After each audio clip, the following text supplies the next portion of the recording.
Welcome to the Bookman's Corner. I'm Lois Lindstrom. Today we will discuss what was called the best book of 2015 by the New York Times, the Washington Post, People Magazine, the San Francisco Chronicle, Kansas City Star, and Kirkus Reviews. The book is titled Black Flags, The Rise of ISIS by author Joby Warrick. Welcome to our show, Joby. Pleasure, Great Lois. to have you here. Thank you. Our viewers should know that you won the 2016 Pulitzer Prize for General Nonfiction, which is the book under discussion today, and that your book has been described as the one that will connect the dots and basically answer the questions as to where and how the strain of militant Islam behind ISIS first arose in the Middle East and then spread like wildfire. Our viewers should know that you have been a reporter for the Washington Post since 1996 and won a second Pulitzer Prize and authored the book The Triple Agent. Well, there seems to be plenty of blame when it comes to the policies and mistakes that helped create the terrorist group known as ISIS. Who should we blame for this extremist threat? Well, I think the point that the book tries to make is this is a very complicated story. I think sometimes politicians like to try to simplify things and say it was one party or one administration, but in fact the seeds of this problem go back 2 decades and more. There is plenty of blame to go around for U.S. administrations because the original sin, the thing that really launched this movement, was the invasion of Iraq in 2003. Sure. And then the mismanagement of the war that followed empowered it and gave it a class of professionals to help it gain power and traction. And then also the third thing was the Syrian conflict, which was a more difficult thing to stop and anticipate, but it was the one thing that really allowed it to get a second wind to come back as what we know as ISIS today. Wow, there's so much to cover here. This book is fascinating. Just briefly tell our viewers the concept behind your book, Black Flags. Okay. So again, it's to help people understand the history of this movement and the characters that are behind it. Okay. There's a human story really behind the rise of ISIS. It involves individuals that came out of obscure places, Jordanian cells, prison cells in the 1990s, who served in Afghanistan as part of this Mujahideen movement. People who had a varied background but had one thing in common, which there was a criminal element to them. They were thugs. They were bad guys, gangsters, who became religious zealots. So in that sense, they're a very different pedigree than Al-Qaeda and other jihadists we know, but this is the core of what became ISIS. Aha. Well, do you think that President Trump will choose confrontation regarding actions in Syria? I mean, if he does take military action, should he ask Congress to authorize the war, as Senator Rand Paul has suggested? Well, that's kind of a black hole right now. We don't really know what to expect from a Trump administration. There's been a lot of talk on the campaign trail about toughness against ISIS, about defeating them quickly. At the same time, President-elect Trump says he wants to use our allies in the same way that the Obama administration is using the Iraqis and the Kurds and the Turks, and even to some degree, Iranians have been helping us out in this conflict. I think congressional approval has always been a tricky thing for administrations because there are pros and cons in how to proceed with some kind of open-ended conflict like this, and we really don't know how President Trump will perform, and it's going to be too early to see. tell, right? Yeah, I think in the next few weeks we'll know a lot more. Yeah. Well, what was the challenge about writing about ISIS? I mean, did it require much travel to the Middle East? I mean, how did you conduct your research? Well, the good thing about my background, I've been covering national security for the Washington Post for most of the last decade. Okay. And so there's a lot of travel to the Middle East, a lot of discussion with foreign leaders and also intelligence officers in this country and around the world. And so, yes, travel's a big part of it because you need to first gain trust of individuals who know how these things happened, and then also just to get the stories. And these are stories, in the case of this book, many of which have never been told before. That's right. It's like a lot of new information, and so it was really great reporting. Well, what is the biggest single misconception that Americans have about ISIS? I mean, what do you think that it would be? I think it's the fact that it is an older organization. It's not a brand new phenomenon because a lot of us really had never heard of ISIS. They'd actually changed their name, but until 2014, they kind of blew out of Syria and started taking over parts of Iraq, and suddenly we've got this new phenomenon that's cutting people's heads off and doing these terrible things. But it's actually much older than that. So part of the book's purpose is to kind of describe that early period when ISIS became what it is, and all the things you see, the ideology, the practices, the techniques. It is an older history, and I want to try to paint that for people. Now, what does that acronym stand for, ISIS? What does that mean? Yeah, so it's Islamic State of Iraq and this concept called al-Sham, which doesn't translate very well into English. It's not Syria. Some people think it's ISIS, Iraq, and Syria. But Sham is essentially refers to what is really Levant, which is a term that means pretty much all of the Western Mediterranean, including what is now Israel, Jordan, Syria, Lebanon, this big stretch of territory. To them, it's not, these aren't legitimate countries. They think of it as part of their caliphate, part of their holy empire. Okay, but now why does the Pentagon say ISIL? Why the government says ISIL sometimes? Doesn't it? Is that, but that is the same as ISIS. It is, and people think maybe they're being politically correct or something, but no, it's really just translating Arabic terms. Okay. Because if you just say it's the Islamic State of Iraq and Syria, that's not really what they're talking about. They're talking about this thing called Levant, and that's what the L stands for in ISIL. A lot of us actually use the word Daesh, which is the Arabic acronym for ISIL or ISIS, and it's a bit insulting to Daesh, which is why we like to use it. It infuriates Okay, them. interesting. Well, your book has fascinating history about the Middle East. I had to laugh when reading that a ruler of a Middle Eastern country, you can't expect to live to die of old age, and this is especially true in Jordan. You wrote that King Hussein of Jordan survived at least 18 assassination attempts in his lifetime. Can you elaborate? Yeah, this is a country that until the 1920s didn't exist. And it was essentially created after the fall of the Ottoman Empire at the end of World War I. And so the leaders that came up to lead this new country of Jordan ended up being assassinated in the case of one of the founding kings. Others were deposed for various reasons. And so it is a place in a region of the world where if you're a leader, there's all kinds of physical threats against your own safety. And in the case of Hussein, 18 assassination attempts, including some by his own palace people. Amazing that he survived all those attempts. Well, tell our viewers about the helicopter ride King Hussein gave Henry Kissinger and his wife when there were passengers and the king was the pilot of the helicopter. So the other thing about being a royal in Jordan is apparently a love of Fast cars? Fast cars, helicopters. The current king, drives can fly a helicopter. He's a tank commander. So these guys like really aggressive, high testosterone sports. In the case of Hussein, he liked to show off his helicopter flying abilities. And one time he had Henry Kissinger on the plane with him, or the helicopter, and decided just to swoop over the ground at high speeds and just clearing treetops barely. And Kissinger's wife was also on the helicopter, and she said, "I didn't know that helicopters could go this low." And he said, "Oh, they can go even lower." So then he just kind of basically buzzes the ground and just gives everybody a heart attack. I thought it was really funny reading that. I could just feel the shock in her voice. She's saying, "I can't believe I'm in this helicopter." Well, briefly tell our viewers about that great Arab revolt in 1916, which led to new countries in the map being completely redrawn in the Middle East. It was a very interesting history, I thought. Yeah, because as we said, these countries were all what we know is the modern Middle East, essentially a modern creation. And in ancient times, is all part of a Muslim empire, a caliphate that was ruled out of Mecca for a while, then out of Istanbul. So that various times in history where it was ruled by others. During the World War I, when some of the Arabs decided to revolt against the Turks, we cut a deal with the rulers of modern Jordan and said, "Help us beat the Turks, help us defeat the Axis powers," and this happened. And really, that was the beginning of the carving up of the Middle East. We were promising the Arabs their own, independent countries. Instead, we decided to cut up the Middle East into areas of interest. So the French had their own little areas of interest, and the British did as well, and created these boundaries, including the state of Israel, which didn't exist before, and that's sort of the seeds for many of the problems that we see today. But you have a lot of different tribes in these countries then, don't you? That's right. That's right. So then the tribes don't necessarily correspond with the boundaries that were created. Exactly. So you've got tribes that are on both sides of the boundaries. You've got sectarian groups, Shiites, Sunnis, Kurds, who are all split up in these artificial different countries. Well, you wrote that bin Laden gave final approval for the September 11th, 2001 attacks that would draw the U.S. into the war against al-Qaeda and its Taliban hosts. Well, did the terrorist whom you profile in your book, Zarqawi, know about bin Laden's plans? No. Zarqawi becomes this interesting figure in the history of ISIS, really the godfather of ISIS, and I know we'll be talking about him quite a bit. But he was on the outside. He was someone that was considered too brutish, too hard-headed, too extreme in his views for al-Qaeda, so they rejected him. They turned him away Wow. and sent him off in another part of Afghanistan to be by himself, and didn't bring him in on the planning for 9/11 and the things that Al-Qaeda did. They ended up collaborating later on, but in the early history, they really didn't like each other very much. Huh.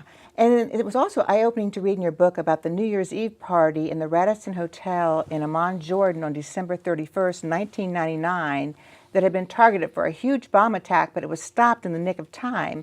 But there were other attack targets, what became known as the Millennium Plot. What happened there? Yeah, a lot of us have forgotten about that because 9/11 obviously just eclipsed all these earlier plots and attacks. But the turn of the millennium was a very fearful time for Americans for a number of reasons. We worried about computers shutting down. Yes. There was also a terrorist threat, and there was a threat to attack airports in the United States, particularly LAX. There was a plan to attack Western hotels in Jordan. These were, we were able to unravel the plots and stop them before they happened, but Zarqawi played a small role in these. This is the first time anyone had ever heard of this individual that later became so famous. It was interesting reading. The attack in New York in 2001 really changed things for many in the Middle East. I mean, many with ties to Al-Qaeda had to flee to a Kurdish town in northern Iraq, and Iran would not let them in. Bin Laden was on the run in Pakistan. I mean, what was Zarqawi's plan when he suspected the Americans would invade Iraq? I mean, did he stay in touch with Bin Laden, or did he was kind of on his own, wasn't he? Yeah, and he was kind of a loner for various reasons anyway. And we talked about the fact that ideologically and in terms of temperament, he didn't really fit the Al-Qaeda model, so he was off on his own. Then you have 9/11, then you have the invasion or sort of the military action in Afghanistan. So Al-Qaeda scatters. Bin Laden takes off to Tora Bora, then into Pakistan. Zarqawi goes the other way, goes to Iran, then goes to this kind of mountainous area between Iran and Iraq to try to reestablish a little base for himself. And this is sort of this tiny little kernel, this little island that he built for himself in this no man's land between Iraq and Iran, is where he was able to rebuild his group and make a plan for what he thought was going to be the Great War he was going to be involved in. And he believed it was going to be between the United States and his army, his Iraqi jihadist army that he was going to build. Right. Well, then you wrote in 2008, Al-Qaeda in Iraq was finished. So then a handful of Zarqawi's followers enter Syria, and they rename the group ISIS and capture an American and cut off his head. I mean, is ISIS Al-Qaeda on steroids? It is a different strain. They share some ideology. They both talk about this future vision of a caliphate, but they have very different methods. And so Zarqawi built something that was much cruder, much more brutal, that sort of worshiped violence as an end to itself, not just for strategic reasons, but really just to shock and offend and to create attention. And this organization that he created was, yes, almost destroyed by 2008. We finally were able to kill Zarqawi, getting way ahead of our story, but eliminate what we thought was a big threat. But then they come back later on because they have an opportunity to reform themselves in Syria. And that's where ISIS really comes in. This is where the story that we all know really begins. Yeah, that's right.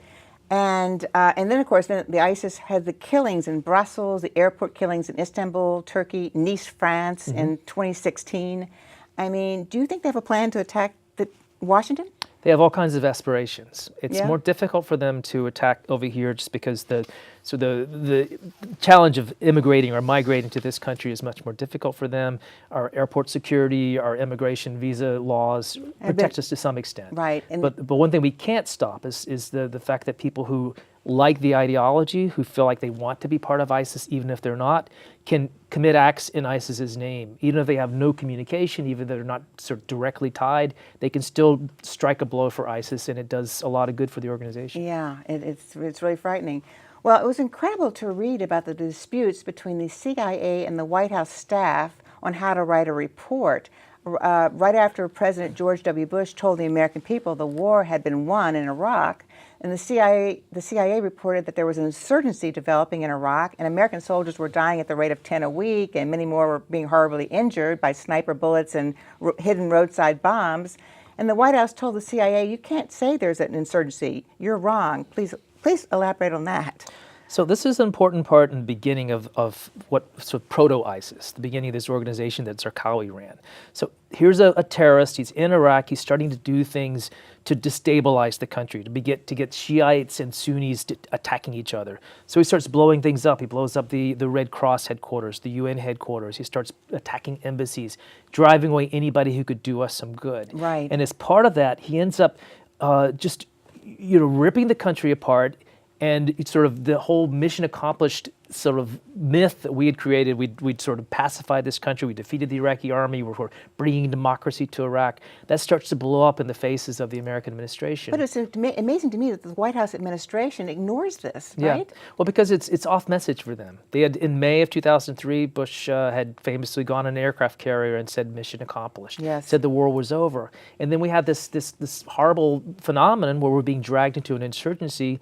We seem powerless to be able to stop it, and so our message is being destroyed. We're being dragged into an unpopular war, and so the response by the administration, particularly by Donald Rumsfeld at the time, was just don't use the language. Don't call this insurgency. These are just dead enders. This is a temporary problem. We're going to win this thing. And as we all know, the conflict just drags on for years and years. Years, and of course the costs just mount, right? Yeah, and both in terms of dead soldiers and money. Well, why did the U.S. forces come across as both impotent and indifferent to Iraq's perceptions of justice and suffering? Because the Iraq population was really suffering after the war, wasn't it? This is probably one of the two big things that gets us into trouble and helps lead to the rise of ISIS. One was the invasion itself. The second thing is our mismanagement of Iraq when we came in. So we disband the security forces. We outlaw the Ba'athist Party, which is the one party that controls the place. And so the country begins to fall apart because we don't really have a plan for running Iraq after the war is over. Our plans are we don't have enough people. We don't really have sort of the initiatives organized to be able to keep the place from falling apart. Well, in terms of that Ba'ath Party, it was interesting to read that when Saddam Hussein was in power, any Iraqi who had any administrative abilities in a job had to join the party to get a job, right? And then when Paul Bremer, the American in charge, said anyone who's a member of that party will never get a paycheck or a pension. Yeah. That's what happened, right? Yeah, and this was a gift to Zarqawi. He was a foreigner in Iraq who was trying to organize an insurgency. Suddenly he had all these allies who were the Baathists who could no longer have jobs. And that was not just people in government, but if you were a university professor, you had to be a Baathist. He had talented people that were wanting to join him because they had no jobs. They couldn't even get their pensions anymore. Yeah, they had nothing. So here's this young upstart insurgent who's trying to build a movement.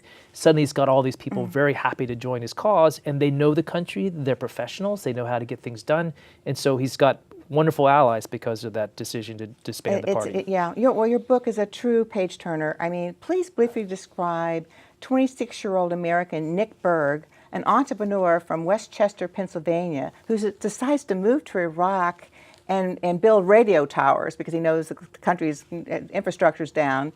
And his relatives and friends beg him not to go, but he does go. So what happens to him?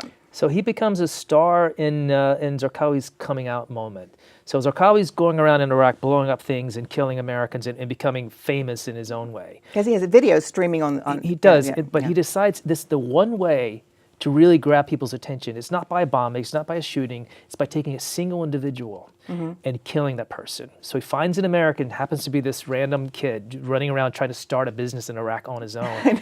Kidnaps him, puts him in an orange jumpsuit, puts him in front of a camera, and Zarqawi with his own hand beheads this young man. It was horrible. And it is a horrific image, and it gets broadcast across the internet. It gets downloaded 1 million times. And this was kind of a turning point, not just for our war in Iraq, because suddenly people see how horrible these people are that we're fighting, but for him, this is a sensation. He's someone who stands up to the Americans. He's a man of action. He kills people with his own hand. Very different from bin Laden, who's this old guy with a gray beard reading sermons. This is sort of the jihadist action figure, and he becomes popular throughout the world. He wears all black, but I thought it was interesting in your book, you say, and he wears New Balance tennis shoes. Yeah. He wears American tennis shoes in all black. And he cultivates this image of being sort of, a bad guy, someone who shoots machine guns up in the air and kills Americans and can leap and jump, and he's young and vital. Yeah, he's very athletic. Yeah.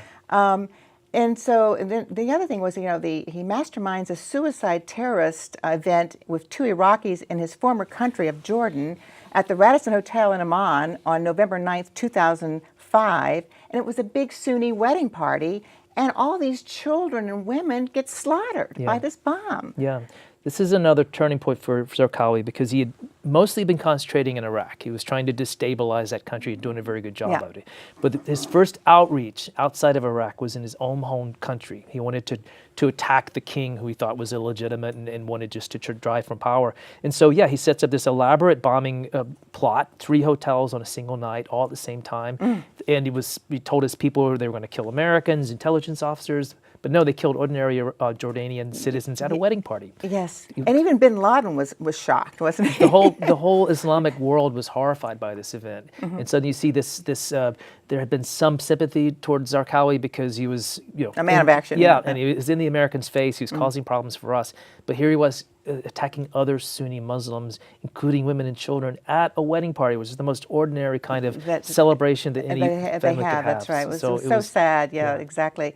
And then the sectarian violence between the Sunnis and the Shia is incredible after he destroys an historic mosque in Samarra, Iraq, right? And that's when Iraq really goes into pieces, doesn't it? Because and it's very strategic on Zarqawi's part. He doesn't like Shia. He thinks they're illegitimate, they're apostates, so they deserve to die in his worldview. But he also knows that if you attack that fault line, this ancient fault line between these 2 major sects of Islam, Sunni and Shia, then you can create a civil war, you can create chaos, you can rip a country apart, and then he can move in with his caliphate and restore order. So he very deliberately, in fact, he laid this out in letters and documents that he wanted to kill Shia, kill innocents, kill their leaders, destroy their mosques in order to set up a civil war. And he actually succeeded. He succeeded really well. But the final hours of Zarqawi were very exciting. I mean, tell our viewers how American General Stanley McChrystal found his hideout and then explain what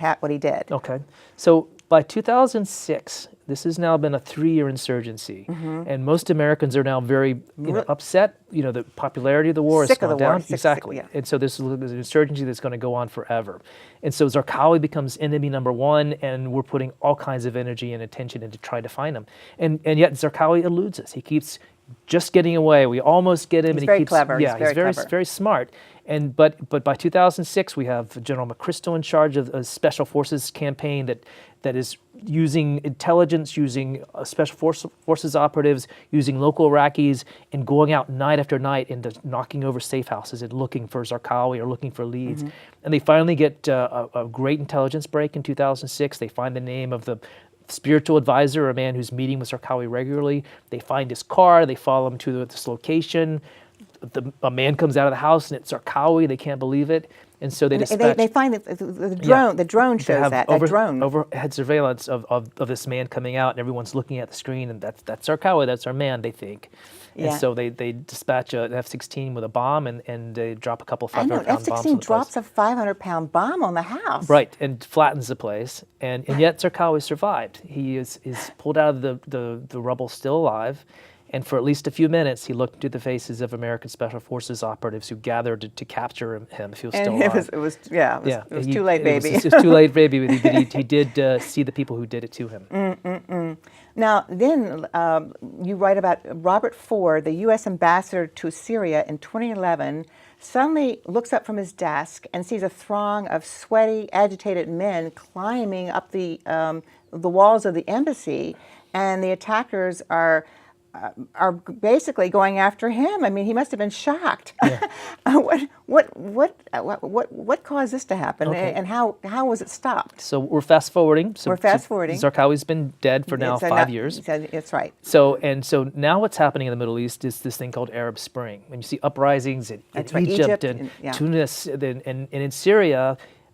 Popular uprising, peaceful demonstrations quickly turn ugly because Assad, the leader, decides he's going to clamp down on these protesters and kill them, actually.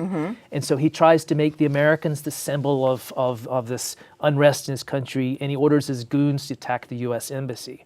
in this embassy is this newly appointed U.S. ambassador named Robert Ford, who's hanging on for dear life as these waves of protesters are sweeping over the fences and banging on the doors, and they all retreated into one little safe room inside the embassy, and they're trying their best to blast through the wall or to the door to try to get him. It's a miracle he wasn't killed. And incredibly, just before they could get through, they were all called off.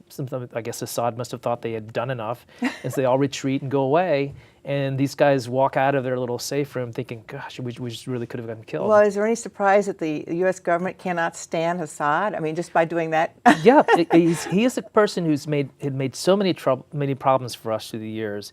But yeah, once this uprising starts and we start to decide with the demonstrators, things really get ugly between Assad and the United States. And we say that Assad has to go. He's an illegitimate leader. Yes. And so Assad responds by two things. He lets criminals out of prison. Oh God! Because he needs troublemakers to make this Right. make this even worse, and he also tries to make the Americans sort of the center of responsibility for the uprisings that are taking place. Yes. So things go to hell in Syria. Yeah, very quickly. and Syria, there's so many deaths, so many incredible. Well, you wrote that in the fall of 2011, Jordan's King Abdullah called his Syrian neighbor Bashar Assad to offer a friendly warning. What was that warning? Yeah. So Jordan had an uprising too, but Jordan has an enlightened king who's a moderate, who's a very good friend of the United States, and also someone who wanted to bring democratic reform to his country anyway. It wasn't like Assad, who was a sort of brutal dictator who Right. wanted just to rule with an iron rule. And so he implemented reforms, and he brought in new voting systems and tried to make the country a little more democratic. And he tells his buddy Assad, somebody he'd known for years, look, you have to give some concessions. You have to let these people vent off their steam. You have to meet some of their demands. And Assad essentially tells him, mind your own business. You've got your own problems to deal with. I'm going to do my own thing. And so he ignores the advice. Too bad. And then you describe how there's this new jihadist named Abu Bakr Baghdadi. He was a devout student, and then the U.S. invades Iraq, and he's thrown into one of the worst American prisons. And then he leaves the prison to becomes a terrorist in prison, and then he goes to Syria and he starts building cells, right, to fight Americans and to fight. Yeah, this is the new generation of ISIS. So after Zarqawi's dead, there are a couple of leaders who come and go, and the one that ends up on top by 2010 is this man named Baghdadi. And he's, like you said, he's not like Zarqawi. He's not a man of the street. He's not even a fighter.